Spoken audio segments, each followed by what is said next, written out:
मैं तुम्हारे माँ बाबूजी से परेशान हो गई हूँ अमित। मुझसे अब और बर्दाश्त नहीं होता। इन्हें झेलते झेलते मुझे 5 साल हो गए हैं, लेकिन बस अब नहीं। या तो तुम इन्हें वृद्धाश्रम भेजो या मैं मायके चली जाती हूँ। अमित की पत्नी शिखा अपने पति पर सास ससुर को लेकर भड़क रही थी, तो अमित कहता है, मेरी धर्म पत्नी, मेरी जाने बहार, गुले गुलजार, तुम तो जानती हो मैं एक पल भी तुमसे दूर नहीं रह सकता। तुम मायके जाने की बात मत किया करो बस। तुम मायके जाने की बात करती हो तो मेरा दिल बैठ जाता है। तुम ही नहीं, मैं खुद भी माँ बाबूजी से परेशान हूँ। मैं तो चाहता हूँ कि एक पल में इन्हें यहाँ से निकाल दूँ, लेकिन क्या करूँ। इतनी आसानी से ये बूढ़े वृद्धाश्रम में जाने वाले नहीं हैं। इनके लिए तो कोई तिकड़म लगानी पड़ेगी। मुझे नहीं मालूम अमित, तुम क्या तिकड़म लगाओगे। मुझे बस इनसे छुटकारा चाहिए। ओके ओके, अब तुम गुस्सा थूक दो बस। बेटा अमित, ओ बेटा अमित। अमित के बाबूजी किशन जी ने आवाज़ लगाई तो अमित तिलमिला उठा। देखो ये ड्रामा है इनका। पत्नी से दो बातें भी नहीं करने देते हैं ये लोग। तभी तो मैं भी कहती हूँ इनका जल्दी बंदोबस्त करो, और तुम हो कि देर पर देर किए जा रहे हो। बाबूजी ने फिर आवाज़ लगाई, अमित बेटा। आया आया, गुस्से में कहता हुआ अमित माँ बाबूजी के कमरे में गया। क्या दिक्कत है तुम लोगों की, जब देखो अमित अमित लगाए रखते हो। क्या कहना है बेटा, तू कैसे बात कर रहा है अपने बाबूजी से, अमित की माँ बीना देवी जी ने कहा। तो अमित बोला, माँ और कैसे बात करूं, तुम दोनों को बस यही काम है। उसकी बात काटते हुए बाबूजी बोले, बेटा आज तेरी छुट्टी है तो तू ऐसा कर, हमारे जो काम अधूरे पड़े हैं वो कर दे। एक तो तेरी माँ के दांत दिखाने हैं और मेरे काम दिखाने हैं, तू हमें ले चल। इतना सुन अमित और भी ज़्यादा आग बबूला हो उठा। तुम दोनों ने मुझे समझ क्या रखा है। एक ही दिन की छुट्टी, उसी में तुम अपने अपने काम की टांग अड़ा देते हो। और पैसे कौन सा मेरे दादाजी आकर दे रहे हैं मुझे, जो तुम लोग इतने खर्चे बता दे रहे हो। मेरे पास ना तो पैसे हैं और ना ही टाइम है। बेटा तो कुछ ज़्यादा नहीं भड़क रहा है। ऐसा तो कोई भारी काम नहीं बता दिया हमने तुझे। अभी हमारे पैरों में दम है, हम खुद भी जा सकते हैं, और ना ही तेरे पैसों की ज़रूरत है हमें। तू जा, आराम फरमा। अपने बाबूजी की बात सुन अमित पैर पटकते हुए अपने कमरे में चला गया। किशन जी बैंक में जमा थोड़ी बहुत रकम से अपने और बीना जी के खर्चे पूरे कर लिया करते थे। चलो बीना, तुम तैयार हो जाओ, मैं खुद तुम्हें लेकर चलूँगा। ठीक है जी, मैं 2 मिनट में तैयार होती हूँ। इतना कहकर बीना जी तैयार हो गई और फिर दोनों डॉक्टर के जाने के लिए घर से निकल जाते हैं। उनके घर से निकलने के बाद शिखा फिर से अमित को बोलने लगती है, ये हमें चैन से जीने नहीं देंगे। अमित जल्दी कुछ करना पड़ेगा। हाँ शिखा, जल्दी मैं कोई बंदोबस्त करता हूँ, बस कुछ सूझ जाने दो मुझे। जाओ तुम मेरे लिए कॉफ़ी बना लाओ बढ़िया वाली। ठीक है, लाती हूँ। शिखा कॉफ़ी बनाने चली जाती है और अमित अपना शातिर दिमाग लगा जाता है कि क्या किया जाए जो इन बूढ़ों से पीछा छूट जाए। वह बहुत देर सोचता रहता है। इतने में शिखा भी कॉफ़ी बना लाती है। शिखा, तुम ही कोई सुझाव दो ना, क्या करना चाहिए। मेरा सुझाव तो सपाट है, दोनों को नींद की गोलियां देकर मार डाला जाए। नहीं यार, ऐसा नहीं कर सकते, सारी ज़िंदगी जेल में चक्की पीसनी पड़ेगी। और हैं तो मेरे माँ बाप ही यार, कैसे जान ले सकता हूँ इनकी। तो फिर खुद ही दिमाग लगाओ, शिखा ने मुंह बनाते हुए कहा। तभी किशन जी और बीना जी डॉक्टर के से आ गए। अपने कमरे में जाकर बातें करने लगे। चलो आज का काम तो पूरा हुआ बीना, अब 4 दिन बाद जाना है तुम्हारे दांत बनवाने, और मुझे भी ये दवाई दी है, देखता हूँ कितना आराम लगता है 4 दिन में। नहीं तो बस मशीन ही बनवानी पड़ेगी मुझे। लेकिन अभी तो मुझे फिर भी सही सुनता है। हाँ जी, बस मशीन ही बन जाएगी, कभी कभी तुम्हें बिल्कुल सुनाई नहीं देता है। चलो देखते हैं 4 दिन बाद।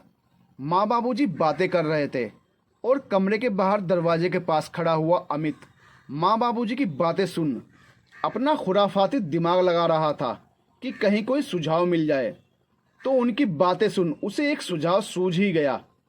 वह दबे पांव वहां से निकल अपने कमरे में आ गया और अपनी पत्नी को पकड़कर इधर से उधर घुमाते हुए बोला, शिखा शिखा शिखा, जिसका हमें था इंतज़ार, जिसके लिए दिल था बेकरार, वो घड़ी आ गई आ गई। अरे अरे क्या हुआ ये तो बताओ, बड़े खुश नज़र आ रहे हो। शिखा ने बहुत उत्सुकता पूर्वक पूछा। तो अमित बड़ा खुशअंदाज में बोला, शिखा मुझे आइडिया मिल गया है इन बूढ़े माता पिता से छुटकारा पाने का। यह सुन शिखा की आंखें चमक उठी। बोली, क्या बात कर रहे हो, क्या आइडिया है, मुझे भी बताओ। अमित ने शिखा के कानों में कुछ कहा तो शिखा बड़ी खुश हो गई। बस शिखा, अब तुम माँ बाबूजी को बोतल में उतार लो और मैं भी आदर्शवादी बेटा बन जाता हूँ, फिर देखना तुम कमाल। ठीक है जी, आज से हमारा मिशन शुरू। दोनों ने हाथ मिलाया और अपने काम में लग गए। माँ जी, बाबूजी, मैं आपके लिए दूध लाई हूँ, गर्मा गर्म दूध, लीजिए पी लीजिए। शिखा ने अपने सास ससुर को बड़े प्यार से दूध देते हुए कहा तो दोनों शिखा को अपनी बूढ़ी आंखों से बड़ी आश्चर्यचकित होते हुए देखने लगे, क्योंकि शिखा दूध तो क्या, उन्हें एक गिलास पानी तक नहीं देती थी। माँ बाबूजी क्या सोच रहे हैं, मैं बहुत प्यार से दूध लाई हूँ, पी लीजिए। तो फिर दोनों ने उसके हाथ से दूध लिया और पीने लगे। शिखा दूध खत्म होने का इंतजार देखने लगी और दूध खत्म होते ही गिलास एक तरफ रख माँ जी के पैर दबाने लगी। इतने में अमित भी कमरे में आकर बाबूजी के पैर दबाने लगा। तो किशन जी और बीना जी बड़े आश्चर्यचकित हो रहे थे। उन्हें समझ नहीं आ रहा था कि यह हो क्या रहा है। शिखा और अमित ने थोड़ी देर पैर दबाए और फिर माँ बाबूजी को सुला चलते बने और कमरे में जाकर बोले, ओफो, मैं तो पता नहीं कैसे बर्दाश्त कर रही थी। कोई नहीं शिखा, 3-4 दिन की तो बात है, फिर तो बस चांदनी रात है। दोनों बातें करते हुए सो जाते हैं। अगले दिन अमित ऑफिस से आते हुए माँ के लिए नई साड़ी और बाबूजी के लिए नई धोती लेकर आता है और आते ही सीधा उनके कमरे में जाकर उन्हें दिखाते हुए बोलता है, देखिए देखिए बाबूजी, मैं आपके लिए नए कपड़े लाया हूँ। बीना जी और किशन जी बड़े खुश होते हैं। फिर किशन जी थोड़ी देर आराम करके दोनों के पास बैठकर अपने कमरे में आ जाता है।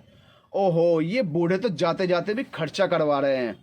शिखा मुंह बनाते हुए कहती है, कोई नहीं डार्लिंग, कुछ पाने के लिए खोना भी पड़ता है। अमित ने सोफे पर बैठते हुए शिखा से कहा। शिखा जानती थी किशन जी को गन्ने के रस की खीर बहुत पसंद है, इसलिए अगला पैंतरा उसने गन्ने की खीर बनाकर खेला। खीर लेकर बाबूजी और माँ के कमरे में गई और बोली, बाबूजी, मुझे पता था आपका मन गन्ने की खीर खाने का कर रहा है। बहू, तुम्हें कैसे पता लगा? बीना जी ने बहू से पूछा। अरे क्या माँ, आप भी, जब माँ बाप बच्चों के लिए बिना बोले उनके मन की सारी बात समझते हैं और सारी ख्वाहिश पूरी करते हैं, उसी तरह बच्चे भी माँ बाप के मन की बात पढ़ लेते हैं। बस मुझे आभास हुआ और मैंने बाबूजी के लिए खीर बना दी। बहू की बात सुन किशन और बीना जी खुश हो गए। मन ही मन भगवान का शुक्र करने लगे कि भगवान ने उनके बच्चों को सद्बुद्धि दे दी है। अमित किशन जी और बीना जी का इकलौता बेटा है। किशन जी की प्राइवेट जॉब थी जिससे उनका घर खर्च सही से पूरा हो जाता था। बीना जी बहुत समझदार महिला थी। उनका घर बहुत छोटा था, अपने पति की कम कमाई में भी अच्छे से पूरा कर लेती थी और पाई पाई जोड़कर उन्होंने ज़मीन भी खरीद ली थी जिस पर उन्होंने अपने सपनों का आशियाना खड़ा किया। अमित भी बहुत छोटा था।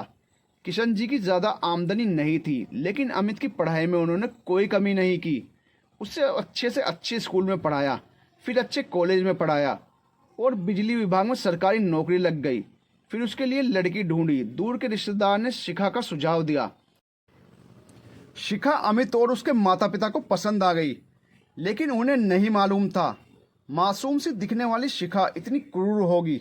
वह बात बात पर सास ससुर को ताने मारती, वो कुछ काम बताते तो उसे नज़रअंदाज कर देती थी और जरा सी रोक टोक पर पूरा घर सर पर उठा लेती थी। किशन जी थोड़े गुस्से स्वभाव वाले व्यक्ति थे, परंतु बीना उतनी ठंडे मिजाज की महिला थी। वह हमेशा अपने पति का गुस्सा शांत कर देती थी। किशन जी को शिखा पर गुस्सा आता तो बीना जी उन्हें बड़े प्यार से हैंडल कर लेती थी। अमित शादी से पहले माता पिता की करता था, लेकिन शिखा ने उसे पूरा अपने रंग में रंग लिया था। अपनी मीठी बातों में अमित को हमेशा फंसा कर रखती थी, जिससे अमित को बस हर जगह शिखा शिखा ही दिखाई पड़ती थी। शिखा की बातों में आकर अमित भी अपने माँ बाबूजी पर भड़कता रहता था। अमित रिश्वतखोर व्यक्ति था। वह रिश्वत लिया करता था। बिजली विभाग में होने का लाभ उठाना उसे अच्छे से आता था। जिस किसी के घर में भी वह ऐसी जैसी आधुनिक उपकरण देख लेता, बस कोई ना कोई बहाना कर वह लोगों को परेशान करके उनको अपने पद की धौंस दिखा के उनसे बिना वजह का जुर्माना वसूलने पहुंच जाता था। तो उसके बाबूजी उसे हमेशा बोलते थे कि बेटा, रिश्वत लेना पाप है, तुम रिश्वत मत लिया करो, चाहे कम में ही पूरा कर लिया करो। लेकिन अमित अपने बाबूजी का विरोध किया करता था। मेरी खुशियों को देखकर आपको जलन होती है, आप नहीं चाहते कि मैं अच्छा जीवन जीऊं। अपनी पत्नी के साथ खुश रहूं। हमेशा मेरी खुशियों के आड़े आते हैं आप, बार बार मुझे रिश्वत को लेकर सुनाते रहते हैं। आपको क्या दिक्कत है, मैं कुछ भी करूं। अमित के ये कटु वचन सुन किशन जी को गुस्सा आ गया, तो उन्होंने अमित पर हाथ उठा दिया। इस बात को लेकर अमित अपने माता पिता से काफ़ी परेशान आ चुका था। ऊपर से शिखा आग में घी डालने का काम करती थी। अब किशन जी और बीना जी चुप्पी साधे हुए थे, लेकिन माता पिता होने के नाते गलत बात पर टोक ही देते थे। तो ये बात अमित और शिखा को बहुत खलती थी, जिससे परेशान होकर दोनों उन्हें अपने घर से निकालना चाहते थे। अमित अब माँ और बाबूजी के डॉक्टर की अगली विजिट का इंतजार कर रहा था, क्योंकि डॉक्टर ने उन्हें फिर से 4 दिन बाद आने के लिए कहा था। जैसे ही 3 दिन बीते, अमित रात में ही अपनी अगली पारी खेलने माँ बाबूजी के कमरे में आ गया और बोला, बाबूजी उस दिन ऑफिस के काम की वजह से मैं टेंशन में था। ना जाने टेंशन में क्या क्या अनाप शनाप बोल दिया आपको मैंने। बाबूजी मुझे माफ़ कर दीजिए। कोई बात नहीं बेटा, ऐसा होता है, बोलकर किशन जी ने उसे माफ़ कर दिया। फिर अमित ने पूछा, बाबूजी आपको और माँ को डॉक्टर के यहाँ वापस कब जाना है? बेटा कल ही बुलाया है डॉक्टर ने। बीना जी ने बेटे की बात का उत्तर दिया। अमित माँ के हाथ पर हाथ रखकर बोला, माँ आपको और बाबूजी को कल मैं खुद डॉक्टर के यहाँ लेकर जाऊँगा, लेकिन उससे पहले हम लोग किसी अच्छी जगह घूमने चलेंगे। मेरा दोस्त बता रहा था कि पास ही में एक अच्छा रिजॉर्ट है। पहले हम लोग घूमेंगे, फिर वापस आते वक्त डॉक्टर को दिखा लेंगे, या पहले डॉक्टर को दिखा लेंगे बाद में रिजॉर्ट चले लेंगे, जैसे भी ठीक लगेगा। माँ बाबूजी ये सोचकर खुश हो गए कि चलो भगवान की दया से बेटे और बहू को कुछ अकल आ गई है। अगले दिन गाड़ी में बैठ सब लोग निकल गए, जिससे माँ बाबूजी को शक न हो। अमित पहले उन डॉक्टर के यहाँ लेकर गया, दवाई दिलवाकर गाड़ी हाईवे की तरफ घुमा ली। वो लोग अब काफ़ी दूर निकल आए थे। शिखा, जो सारे प्लान में पति का साथ दे रही थी, नाटक करते हुए बोली, जी काफ़ी देर हो गई है, कब तक पहुंच जाएंगे हम लोग रिजॉर्ट? बीना जी और किशन जी भी बार बार अमित से पूछ रहे थे। अमित बोला है, लगता है गलती से हम गलत हाईवे पर आ गए हैं। तभी गाड़ी घुड़घुड़ की आवाज़ करके रुक जाती है, जो कि उनके प्लान का ही एक हिस्सा था। अमित स्टीयरिंग पर जोर से हाथ मारता हुआ कहता है, शिट यार, अब ये गाड़ी भी यहाँ इस सुनसान रास्ते पर खराब होनी थी। वह नीचे उतरकर बोनट खोलकर कुछ चेक करने का नाटक करता है, फिर जोर से बोनट पटकता है। फिर शिखा और बाबूजी से कहता है, गाड़ी खराब हो गई है, लगता है मैकेनिक को बुलाकर ही ठीक करवानी पड़ेगी। मैं आसपास देखता हूँ, आप लोग रुको, कहकर अमित जाने लगता है। तभी बीना जी कहते हैं कि बेटा रास्ता बहुत ही खतरनाक लग रहा है, आराम से देखभाल कर जाना। ठीक है माँ जी, बोलकर अमित थोड़ा आसपास देखकर वापस आ जाता है। बोलता है कि यहाँ तो दूर दूर तक कोई चिड़िया का बच्चा भी दिखाई नहीं दे रहा। अब क्या होगा जी, रात भी होने को आई है। शिखा डरते हुए पूछती है, देखता हूँ थोड़ा बहुत साथ दे दे ये खटारा गाड़ी, तो हम जाकर मैकेनिक तक पहुँचकर गाड़ी ठीक करवा सकते हैं।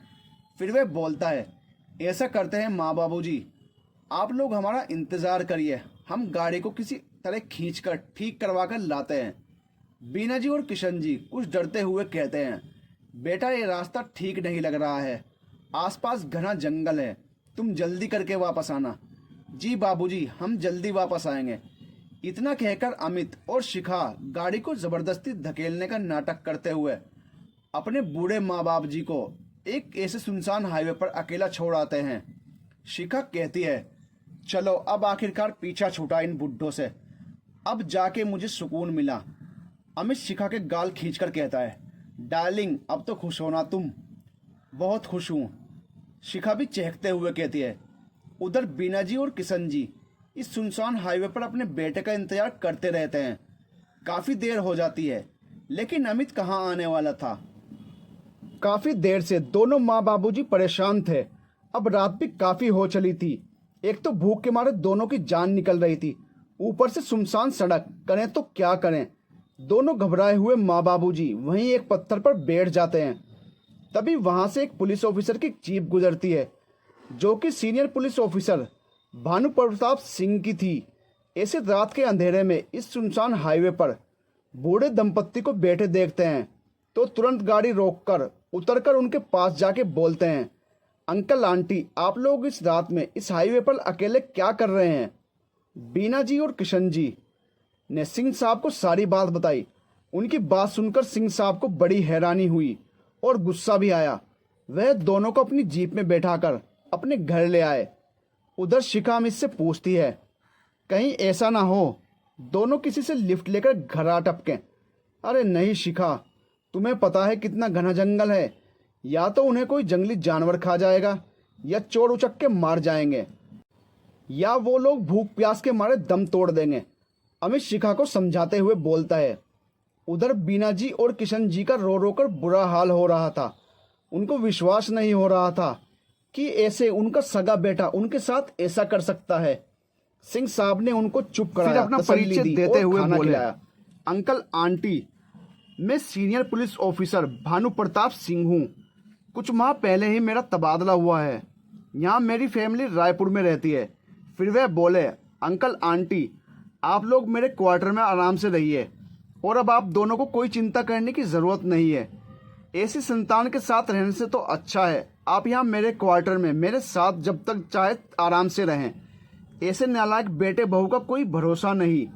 बीना जी और किशन जी का जी रो रो कर बुरा हाल था, परंतु किशन जी अपनी पत्नी के लिए खुद को संभालते हुए आंसू साफ करते हुए सिंह साहब को बताते हैं, अपने इकलौते बेटे के लिए हमने क्या क्या नहीं किया, कभी कोई कमी नहीं होने दी। थोड़ी सी भी सर्दी खांसी होती तो उसकी माँ और मैं पूरी रात जागते थे, अपनी इच्छाओं को मारकर उसकी हर इच्छा पूरी की। फिर भी ना जाने हमारी परवरिश में क्या कमी रह गई जो उसने ऐसी नीच हरकत हमारे साथ की। किशन जी फिर बोले कि बेटा, मैं भी एक पढ़ा लिखा शिक्षित नागरिक हूँ, मैं भी ऐसे चुप बैठने वाला नहीं। ऐसी संतानों को सबक सिखाना ज़रूरी है, वरना हमारे समाज का नैतिक पतन होने से कोई नहीं रोक सकता। सिंह साहब भी यही चाहते थे कि अमित और शिखा को दंड जरूर मिले। वे किशन जी और बीना देवी जी से कहने लगे, अंकल आंटी, सजा देने के लिए तो मैं उन्हें कुछ भी सजा दे सकता हूँ, पकड़कर सीधा जेल में डाल सकता हूँ, परंतु अपराधी वो लोग आप दोनों के हैं। इसलिए आप बताइए कि आप लोग क्या चाहते हैं। सिंह साहब की बात सुनकर बीना जी और किशन जी दोनों बोलते हैं, बेटा, सबसे पहले हमें हमारा घर वापस चाहिए, जिस घर में से उन्होंने हमें इस तरह निकालकर बेसहारा छोड़ दिया है। बीना जी, वे घर मेरे और मेरे पति का है, हम दोनों ने अपनी कड़ी मेहनत से बनाया है, इस पर उनका कोई अधिकार नहीं। बाकी तुम जो भी करोगे हम दोनों की पूरी स्वीकृति है और हम तुम्हारे साथ हैं। भानु प्रताप अमित की सारी जानकारी किशन और बीना जी से लेते हैं और उनको सबक सिखाने का अच्छा प्लान बना लेते हैं और सारी बातें किशन जी और बीना जी से डिस्कस करके उनसे स्वीकृति भी ले लेते हैं। सिंह साहब के यहाँ जो मेड काम करने आती है उसको किशन और बीना जी का ध्यान रखने और अच्छे से खाना वाना खिलाने का बोलकर स्टेशन अपनी ड्यूटी के लिए निकल जाते हैं। कुछ दिन में वे ऑफिस अमित के विरुद्ध एक नोटिस तैयार करते हैं और पोस्ट के जरिए उनके घर भेजते हैं। इसी बीच पड़ोस के शुक्ला अंकल जी किशन जी और बीना जी के कई दिन तक दिखाई न देने के बाद अमित से बीना जी और किशन जी के बारे में पूछते हैं, तो अमित यह कहकर टाल देता है कि वो लोग 4 धाम की यात्रा पर गए हैं। रविवार का दिन था। अमित और शिखा ने घर में पार्टी रखी हुई थी। दोनों अपने दोस्तों के साथ लाउड म्यूजिक बजाकर नाचने गाने में मगन थे। तरह तरह के अच्छे अच्छे व्यंजन टेबल पर सजे हुए थे। दोनों बहुत खुश थे, परंतु नोटिस मिलते ही जैसे उनकी खुशियों पर ग्रहण लग जाता है और नोटिस पढ़ते ही दोनों लोग बौखला जाते हैं। नोटिस में लिखा था कि यह घर सरकार की प्रॉपर्टी पर बना हुआ है, जिसको खाली करने के लिए उनको कुल 10 दिनों का समय दिया गया था। अमित तो नोटिस मिलते ही सरकारी कार्यालयों के चक्कर लगाने लगा और ना जाने कितने वकीलों से जाके मिला, परंतु कोई बात नहीं बन पाई, क्योंकि भगवान भी ऐसे लोगों का साथ नहीं देते। और फिर सिंह साहब ने तिकड़म ही कुछ ऐसा लगाया था, अब करें तो क्या करें। जब घर खाली करने में 3 दिन का समय बचा तो सिंह साहब ने खुद चलकर अमित के घर पहुंचे और एक बार फिर उसे 3 दिन के अंदर अंदर घर खाली करने को कहा। अमित और शिखा ने भी तिकड़म लगाने की बहुत कोशिश की ताकि उन्हें अपना घर खाली ना करना पड़े, परंतु सिंह साहब के सामने, जिनको देखकर अच्छा अच्छा खौफ खा जाए, कहाँ चलने वाली थी। आखिरकार 3 दिन के भीतर अमित और शिखा को अपना घर खाली करके किराए के मकान में जाना पड़ा। घर खाली हो जाने के बाद सिंह साहब ने बीना जी और किशन जी को सम्मान के साथ उनके घर छोड़ दिया। उधर शिखा और अमित घर छोड़ देने पर काफ़ी दुखी थे। किराए के मकान में आने पर शिखा और अमित के बीच झगड़े होने लगे थे। मेरे बस का नहीं है इस खुरले में रहना। आपको रहना है तो रहो, मुझे तो मेरी मम्मी के घर छोड़ाओ। इतनी गर्मी है यहाँ, मैं एसी के बिना बिल्कुल भी नहीं रह सकती। शिखा पैर पटकते हुए कहती है, तुम तो ऐसे की रह रहे हो जैसे मैं यहाँ बड़ी खुशी से रह रहा हूँ। कुछ दिन का सब्र कर लो यार, मैं देखता हूँ, करता हूँ किसी अच्छे एडवोकेट से बात। भाई हमें नोटिस सरकार की तरफ से मिला, हमें सरकार के विरुद्ध खड़ा होना पड़ेगा, जिसके लिए हमें अच्छे वकील की ज़रूरत पड़ेगी और साथ साथ बहुत सारे पैसों की भी। अमित अपनी पत्नी को समझाते हुए कहता है, मैं कुछ नहीं जानती, अच्छा वकील हायर करो, पैसे लगाओ, रिश्वत का पैसा कब काम आएगा। मैं आपको बता दे रही हूँ, आपके पास 1 महीने का समय है। अगर 1 महीने में वापस हम लोग अपने घर में ना गए तो मैं अपनी मम्मी के यहाँ चली जाऊँगी। शिखा ने आंखें निकालकर अमित को धमकी देते हुए कहा। अमित उसकी बात सुनकर चुप रहा। अभी अमित घर की चिंता में ही घिरा हुआ था और कुछ न कुछ जुगाड़ लगाने की कोशिश कर ही रहा था कि अचानक एक और मुसीबत उसके सिर पर आन पड़ी। अमित अपने ऑफिस में बैठा घर का ही सोच रहा था कि बिजली विभाग के सीनियर ऑफिसर की तरफ से रिश्वत लेने की वजह से उसको और उसके 2 सहयोगियों को सस्पेंशन लेटर मिला, जिसमें उसके पूरे 1 साल के लिए सस्पेंड कर दिया गया था और साथ ही उस पर 5 लाख रुपए का जुर्माना भी लगा था। संयोगवश बिजली विभाग के सबसे सीनियर ऑफिसर सिंह साहब के करीबी रिश्तेदार थे और फिर अमित को पहले भी 2-3 बार रिश्वत न लेने और जनता को इस तरह परेशान करने की वार्निंग भी मिल चुकी थी। अब सस्पेंशन लेटर मिलते ही अमित की तो जैसे सिट्टी पिट्टी गुम हो गई। उसका सिर चकराने लगा और आंखों के आगे अंधेरा छाने लगा। उसको लगा जैसे वह अभी बेहोश होकर गिर पड़ेगा।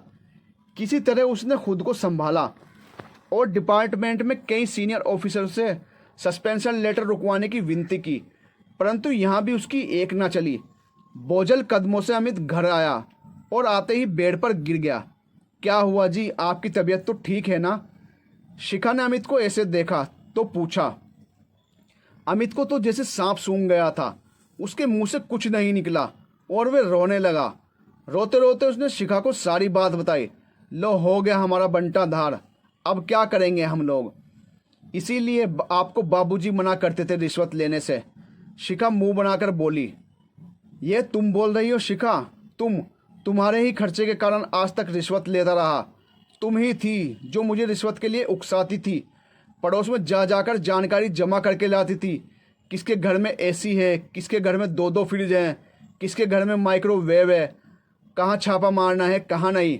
और अब तुम मुझे ही दोषी ठहरा रही हो और आज तुम्हें बाबूजी याद आ गए। तुम ही थी जो माँ बाबूजी को मारने का आइडिया दे रही थी, अब बात बना रही हो। बढ़ते बढ़ते दोनों के बीच का झगड़ा काफ़ी बढ़ जाता है और दोनों कुत्ते बिल्ली की तरह लड़ने लगते हैं। रिश्वत से कमाए पैसों को अमित और शिखा बस मौज मस्ती में उड़ाना चाहते थे। पैसे बचाना उन्हें नहीं आता था, इसलिए अब धीरे धीरे सारे पैसे भी खत्म होने लगे थे। ऐसे में एक और नई मुसीबत आ टपकी। मकान मालिक ने मकान का किराया बढ़ाने की बात कर डाली। जब अमित ने कहा वो लोग इतना किराया नहीं दे सकते, तो मकान मालिक ने साफ तौर पर मकान खाली करने को बोल दिया, क्योंकि उसी मकान का लोग ज़्यादा किराया देने के लिए भी तैयार थे। अब तो अमित और शिखा अपना सामान लिए सीधा फुटपाथ पर आ गए थे, क्योंकि अमित अपने पद का गलत इस्तेमाल करके मोहल्ले वालों को और पड़ोसियों को भी परेशान करता रहता था और उनसे भी रिश्वत लेने से नहीं चूकता था। आस पड़ोस में उसकी छवि अच्छी नहीं थी, इसीलिए कोई भी पड़ोसी उसकी मदद को तैयार नहीं हुआ। सबने उससे किनारा कर लिया था। अमित और शिखा अपना सामान लिए सड़क पर बैठे थे और अमित अपना फ़ोन घुमा घुमा कर दूसरे किराए के घर का इंतज़ाम करने में लगा हुआ था। कोई उनकी मदद को तैयार नहीं हुआ। एक तरफ भूख से दोनों की आंतें सूख रही थी और दूसरी तरफ तेज चिलचिलाती धूप उनकी जान ले रही थी। तो अमित और शिखा फूट फूट कर रोने लगे और सोचने लगे कि हम कैसे आसमान से सीधा ज़मीन पर आ टपके। अमित ने रोते रोते शिखा से कहा कि शिखा, आज हमारी इस हालत के जिम्मेदार हम खुद हैं। इसमें सबसे बड़ी गलती मेरी है। हमने जैसे अपने बूढ़े माँ बाबूजी को बीच मझधार में छोड़ा था, आज किस्मत ने हमें वहीं लाकर खड़ा कर दिया है। शिखा भी रोते हुए बोली कि ठीक कहते हो अमित, हमें हमारे कर्मों की सजा मिल रही है।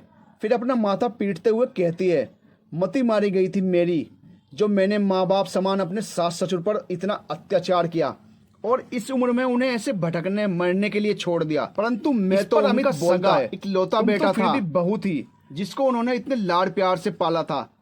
लेकिन मैं कैसा अभागा निकला जो बोलते बोलते अमित जोर जोर से रोने लगा। उसकी आवाज़ उसके गले में अटक जाती है। मेरे माँ बाबूजी न जाने कहाँ होंगे, वो लोग जीवित भी होंगे या नहीं। इतने में शिखा कहती है कि आप सही कहते हो, हमने बहुत गलत किया, चलिए ना हम माँ बाबूजी को ढूंढते हैं। इतने में भानु प्रताप सिंह जी, जो दूर बैठे चाय की चुस्की लेते हुए यह सब नज़ारा देख रहे थे, उनके पास पहुँचे। अमित ने उन्हें देखते ही पहचान लिया और बोला, सर आप तो वही ऑफिसर हैं ना जो उस दिन घर आए थे। हाँ मैं वही हूँ, सिंह साहब ने कड़क लहजे में जवाब दिया। फिर पूछा, तुम लोग सामान उठाए यहाँ रोड पर क्यों बैठे हो? घर तो तुमने काफ़ी पहले खाली कर दिया था, क्या तब से यूं ही भटक रहे हो इधर उधर भूतों की तरह? दोनों ने इस बात पर गर्दन झुका ली। फिर सिंह साहब बोले, चलो उठो, मेरी जीप में बैठो। सिंह साहब की बात सुन अमित बोला, पर सर हमारा सामान यहीं रहने दो, ये मैं गाड़ी से मंगवा लूँगा, तुम लोग मेरी जीप में बैठो। सिंह साहब का धन्यवाद करते हुए दोनों जीप में बैठ जाते हैं और जब जीप उन्हीं के घर के आगे रुकती है तो दोनों एक साथ आश्चर्यचकित होकर बोल पड़ते हैं, ये तो आप हमें हमारे ही घर ले आए। अंदर आते हैं तो वहाँ माँ बाबूजी को देखकर दोनों अचंभित रह जाते हैं। उनके पैरों तले जैसे ज़मीन खिसक जाती है। खुशी, पीड़ा, शर्मिंदगी और दुख, सारे भाव उनके मन में एक साथ उमड़ पड़ते हैं। दोनों रोते हुए माँ बाबूजी के पैरों में पड़कर गिड़गिड़ाकर क्षमा मांगने लगते हैं। परंतु किशन जी अपने गुस्से को काबू नहीं कर पाते तो जोरदार तमाचा अमित के गाल पर जड़ देते हैं, जिस पर अमित अपना दूसरा गाल भी आगे करते हुए कहता है कि बाबूजी, जो पाप हमने किया है उसके लिए कितने भी थप्पड़ पड़े कम है। फिर सिंह साहब का डंडा लेकर अमित बाबूजी के हाथ में देते हुए बोलता है, बाबूजी जी और बीना जी की आंखों में खूब मारिए, आंसू आने लगते हैं। हमने जो पाप किए हैं उसके लिए हर सजा कम है कि बाबूजी, भगवान ने हमें हमारे कर्मों का फल दे दिया है। जो हमने आपके साथ किया वही भाग्य ने हमारे साथ किया। अब जाकर हमें समझ आया कि माँ बाप जीवन भर मेहनत करके तिनका तिनका जोड़कर कैसे घर खड़ा करते हैं। हम लोग तो इतने कम समय में ही त्राही त्राही हो गए। अगर आपने हमें माफ़ नहीं किया तो हमें भगवान भी माफ़ नहीं करेगा। सिंह साहब भी किशन जी और बीना जी से दोनों को माफ़ करने के लिए कहते हैं। किशन जी और बीना जी उन्हें माफ़ कर देते हैं। क्षमा लेने के बाद अमित और शिखा अपने पापों को दंड भुगतने के लिए घर से दरवाजे तक पहुंचते हैं, परंतु माँ बाबूजी की आवाज़ उन्हें रुकने पर मजबूर कर देती है। किशन और बीना जी दोनों को रोक के गले लगा लेते हैं और बोलते हैं, बेटा तुमने जो किया भगवान ने उसकी सज़ा तुम्हें दे दी है। माफ़ करने वाला तो भगवान है। माँ बाप अपने बच्चों से क्या चाहते हैं? बस थोड़ा सा प्यार और मान सम्मान। माँ बाप बच्चों के लिए उम्र भर मेहनत करते हैं और बच्चे बुढ़ापे में उनका सहारा बनने के बजाय उन्हें इस तरह मझधार में छोड़ देते हैं तो सोचो उनके दिल पर क्या गुजरती है। माँ पिता जो करते हैं अपनी संतान के लिए करते हैं।